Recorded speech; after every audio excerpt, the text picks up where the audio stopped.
इतिहास कुणालाच कळला नाही आणि खरोखर कंसाचा इतिहास फार मोठा होता बरं का, सर्वापेक्षा थोडा वेगळा होता. कारण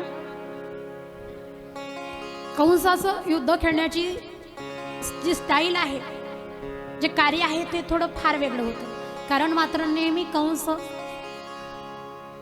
नीतीने युद्ध खेळत होता. कंसाला युद्ध खेळायचं असलं तर कंस आधी नीतीचा वापर करायचा आणि नीतीचा वापर झाल्याच्या नंतरच कंस युद्धाला मात्र बाहेर पडायचा. कंसाचं कसं होतं छत्रपती शिवाजी महाराजांचा सारखं. छत्रपती शिवाजी महाराज प्रत्येकांना माहिती आहे. छत्रपती शिवाजी महाराज हे कधी सुद्धा युक्तीने लढायचे आणि युक्तीने लढता लढता तेच संस्कार कोणावरती पडले, शंभू राजेवरती. आणि शंभू राजेवरती पडल्याच्या नंतर शंभू राजे सुद्धा युक्तीने लढायचे, परंतु आपलेच आपल्यामध्ये गद्दार निघाले म्हणूनच त्यांना एवढ्या लवकर जावं लागलं.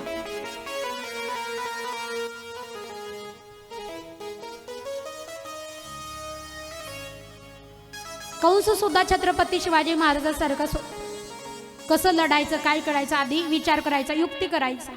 युक्ती केल्याच्या नंतरच मात्र समोर जायचा. असा छत्रपती शिवाजी महाराजांना स्वराज्याची स्थापना केली नाही. कारण स्वराज्याचं नाव जरी घ्यायचं असलं तर आधी उंच मान करावी लागते, त्यावेळेस मात्र आपण स्वराज्याचं नाव घेऊ शकतो. का? कारण छत्रपती शिवाजी राजे एवढे मोठे होते. जरी छत्रपती शिवाजी महाराजांचं, जरी माझ्या राजांचं कुठे कधी कोणी मंदिर बांधलं नसेल, परंतु आज जेवढे काही भारतामध्ये, जेवढे काही महाराष्ट्रामध्ये मंदिर असेल ते माझ्या छत्रपती शिवाजी महाराजांमुळे सुरक्षित आहे. प्रत्येक मंदिरावरचा कळस जर का कोणामुळे सुरक्षित असेल तर माझ्या छत्रपती शिवाजी महाराजांमुळे. कारण जर का ते तेव्हा लढले नसते तर आज मात्र आपल्याला इथं बसण्याचा अधिकार झाला नसता. तेव्हा ते लढले, तेव्हा त्यांनी कष्ट सहन केले म्हणून. कारण माझ्या राजाने कष्टच तेवढे केले होते. माझ्या राजाने जर का कष्ट केले नसते तर आज एवढं मोठं घडलं नसतं. आज प्रत्येक हिंदू धर्मामधले स्त्री पुरुष सुरक्षित राहिले नसते. कोणामुळे? तर माझ्या छत्रपती शिवाजी महाराजांमुळे सुरक्षित आहे. तुम्ही म्हणतात ताई तुमच्या छत्रपती शिवाजी महाराजांची दोनदा तुमच्या छत्रपती शिवाजी महाराज जन्माला आले का? अहो जर का आम्ही दोनदा काय दररोज जरी छत्रपती शिवाजी महाराजांची जयंती केली ना तरी सुद्धा कमीच आहे. कारण आमच्या राजाने आमच्यावरती एवढी मोठी कृपा केली. एवढा मोठा राजा होता, ज्या राजांची गंगना एवढी उंच ते होती, एवढे उंच होते. कारण छत्रपती शिवाजी महाराजांनी 18 पगड जातीचे मावळे घेतले होते. किती? 18 पगड जातीचे. कधी छत्रपती शिवाजी महाराजांना जाती भेद केला नाही की या धर्मामधला तो त्या धर्मामधला, हा या पंथामधला तो त्या कुळामधला. सर्वांना छत्रपती शिवाजी महाराजांनी काय केले? एकत्रित केलं. 18 पगड जातींना एकत्रित केलं, प्रत्येक मावळ्यांना एकत्रित केलं आणि प्रत्येक मावळ्यांना एकत्रित केल्याच्या नंतर तेव्हा मात्र स्वराज्याची स्थापना केली. असं स्वराज्याची स्थापना झाली नाही.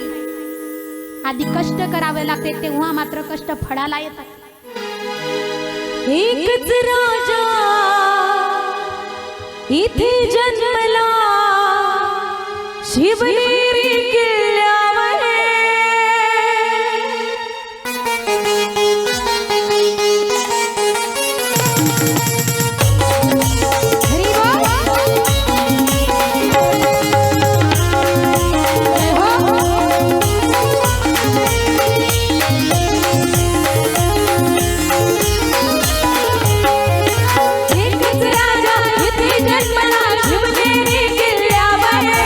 एकच राजा इथे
माझ्या देवाचं नाव राजाचं, माझ्या देवाचं नाव गाज दगड किल्ल्याच्या रगडावर. माझ्या राजाचं नाव गाज दगड किल्ल्याच्या रगडावर. माझ्या राजाचं नाव गाज दगड किल्ल्याच्या रगडावर. माझ्या देवाचं नाव गाज दगड किल्ल्याच्या रगडावर. शिवरायाचं नाव गाज दगड किल्ल्याच्या रगडावर. गड किल्ल्याच्या रगडावर. गड किल्ल्याच्या रगडावर. गड किल्ल्याच्या रगडावर.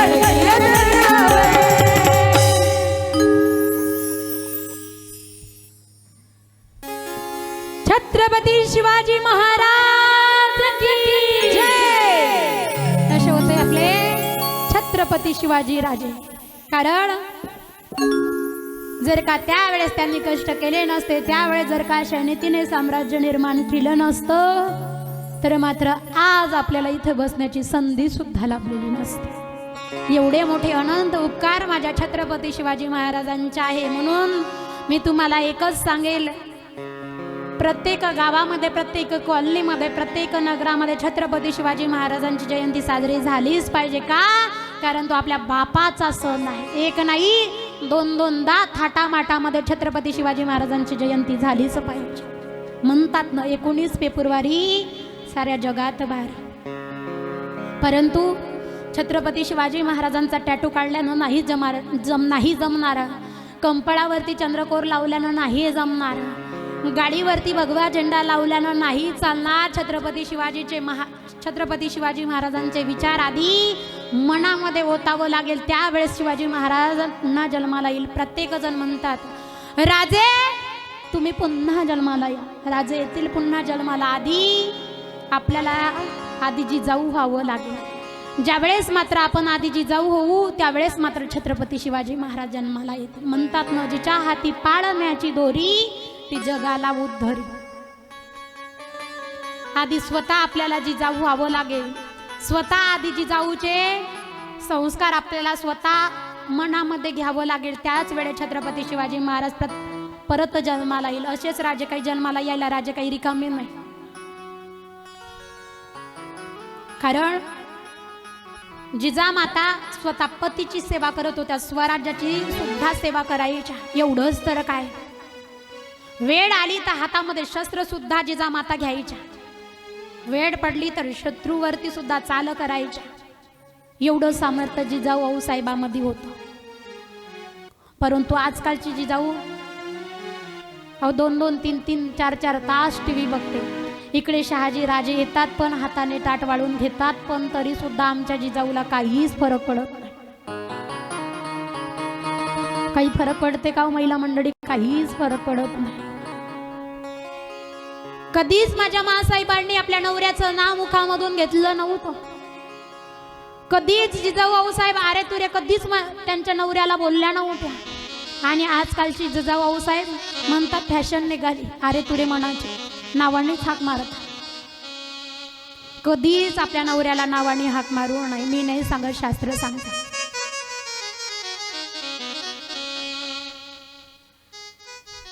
कारण आपल्याला अधिकाराने नवऱ्याला नावाने हाक मारायचा. परंतु आपल्याला कोणासमोर म्हणायची, आहो ने म्हणायची थोडी लाज वाटते. कोणासमोर कुठे सोबत गेलो तर आपण आपल्या नवऱ्याचं नाव घेऊनच बोलतो. परंतु घेऊ नका.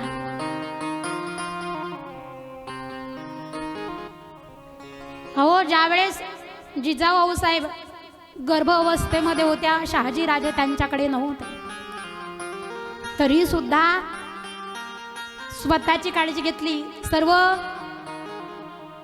नगरवासियांची सुद्धा काळजी घेतली. कधी काय होईल शिवनेरी किल्ल्यावरती काही सांगता येत नव्हतं. कधी शत्रूची चाल होऊन शत्रू येतील, तरी सुद्धा जिजामातेने हार मानली नाही. हातामध्ये शस्त्र घेऊन उभा राहिल्या. म्हणतात ना, जंगलातील एक नंबर लाकडाला साग म्हणतात, सापाच्या विषारी जातीला नाग म्हणतात, आणि ज्यांनी लावली मुघलाची वाट तिला जिजाऊचा वाघ म्हणतात, तिला जिजाऊचा वाघ म्हणतात. असे होते आमचे छत्रपती शिवाजी महाराज. आम्हाला फक्त छत्रपती शिवाजी महाराज 19 फेब्रुवारीलाच आठवतात. राजे तुम्ही पुन्हा जन्माला या कशाला? तुम्ही पिलेल्या क्वार्टरचे झाकण गोळा करायला का तंबाखू तोडून द्यायला? नाही ना. राजे जन्माला येतील आधी त्यांचे विचार घ्या. हो, दुसऱ्यांची बहीण तुमच्या डोळ्यासमोरून चालली असेल आणि तिच्यावरती कोणी अत्याचार करत असेल तर तिच्या संकटामध्ये धावून या. जशी दुसऱ्याची बहीण काय आणि स्वतःची बहीण काय याच्यामध्ये कधीच फरक करू नका. जर का आम्ही चांगलं वागलो, चांगलं कामं केले, लोकांच्या बहिणीला सख्या बहिणीप्रमाणे जीव लावला, तर जे मालेगावमध्ये प्रकरण घडलं ना, ते प्रकरण कधीच घडणार नाही. माझी तर सरकारला एकच हात जोडून विनंती आहे, नका तुम्ही 1,500 रुपये महिना देऊ नका. लाडकी बहीण योजना तुम्ही सुरू ठेवू, परंतु मुलीला आधी तुम्ही काय द्या? संरक्षण द्या, सुरक्षा द्या. का? कारण प्रत्येक घरामधली मुलगी सुरक्षित नाही आहे. कारण अहो 3.5 वर्षावर तिच्या मुलीवरती बलात्कार होत आहे. जे नराधम त्या छोट्याशा चिमुकलीवरती बलात्कार करत असेल, त्याला जर का भरत चौकामध्ये पेटून दिलं तर परत बलात्कार होईल का? होणार नाही. भर चौकामध्ये त्याला घ्या आणि भर चौकामध्ये त्याला पेटवा, कधीच बलात्कार होणार नाही आणि असे प्रकरण कधीच घडणार नाही. आता तरी आपण जागे झालो पाहिजे,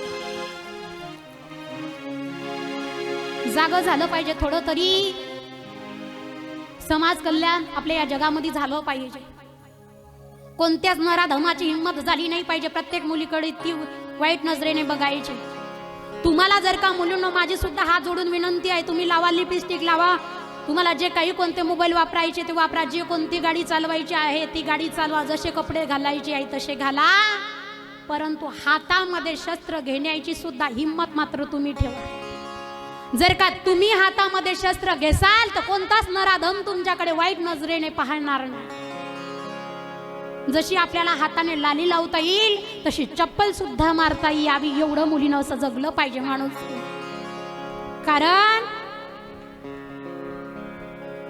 आपण जरी सरकार आपली सुरक्षा करत नसेल, संरक्षण आपल्याला देत नसेल, तर स्वतः आपलं आपण रक्षा करत आली पाहिजे. एवढं सुद्धा तरी अभिमानानं मुलीनं जगलं पाहिजे.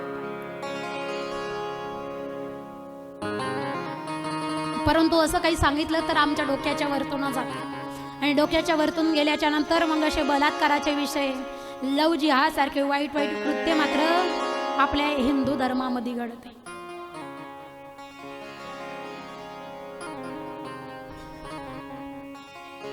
मी तुम्हाला कीर्तनामध्ये सांगणारच आहे.